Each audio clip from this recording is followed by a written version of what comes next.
শবে বরাতে যত মানুষ মসজিদে আসে আমাদের দেশে, সারা বছরের অন্য কোন রাত দিন অন্য কোন সময় এত মানুষ মসজিদে আসে, এই রাতে বেশিরভাগ মানুষ মসজিদে যায় বা ইবাদত বন্দেগী করে যার যার মতে করে। বেশিরভাগ মানুষের ধারণা হলো যে এই রাতে ভাগ্য ঠিক হয়।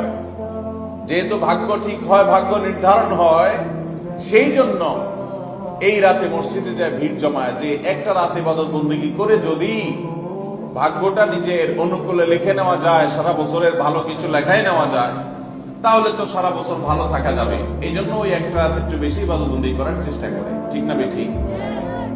ভাইরা আমার, প্রথম কথা হলো ভাগ্য নির্ধারণ এই রাতে নয়, বরং লাইলাতুল কদরে হয়। দ্বিতীয় কথা হলো ভাগ্য নির্ধারণের জন্য একটা রাত মসজিদে গিয়ে ইবাদত বন্দেগী করলেই আমার ভাগ্য নির্ধারিত হয়ে যাবে বা ভাগ্য ভালো কিছু লেখা হয়ে যাবে ভাগ্যে, এরকম কোন কথা কোরআন বা হাদিস থেকে পাওয়া যায়? কোরআন হাদিসে কি পাওয়া যায়? সূরা নাহল আয়াত নম্বর 97 আল্লাহ রাব্বুল আলামিন ইরশাদ করেছেন, মান আমিলা সালিহাম মিন যাকারিন আও উনসা ওয়া হুয়া মুমিন।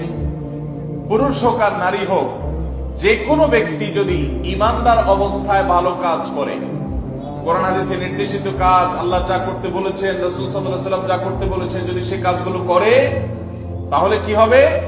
আল্লাহ বলেছেন, ফালানুহিয়ান্নাহু হায়াতান তাইয়্যিবা, তাহলে সেই পুরুষ সে নারীকে আমি পবিত্র জীবন দান করব। এই পবিত্র জীবনে মানুষ সুখী থাকবে, এই পবিত্র জীবনে মানুষ সমৃদ্ধ থাকবে, এই পবিত্র জীবনে মানুষ ভালো থাকবে, নেক থাকবে। ওয়ালানাজজিয়ান্নাহুম আজরাহুম বিআহসানি মা কানু ইয়ামালুন। এবং এই ইমানদার নারী পুরুষরা যদি নেক আমল করে, ভালো কাজ করে যদি সব সময়, তাহলে সেক্ষেত্রে আল্লাহ বলেছেন তারা যে ভালো কাজ করেছে ওইটা সবচেয়ে উত্তম বিনিময় আমি তাদেরকে দান করব।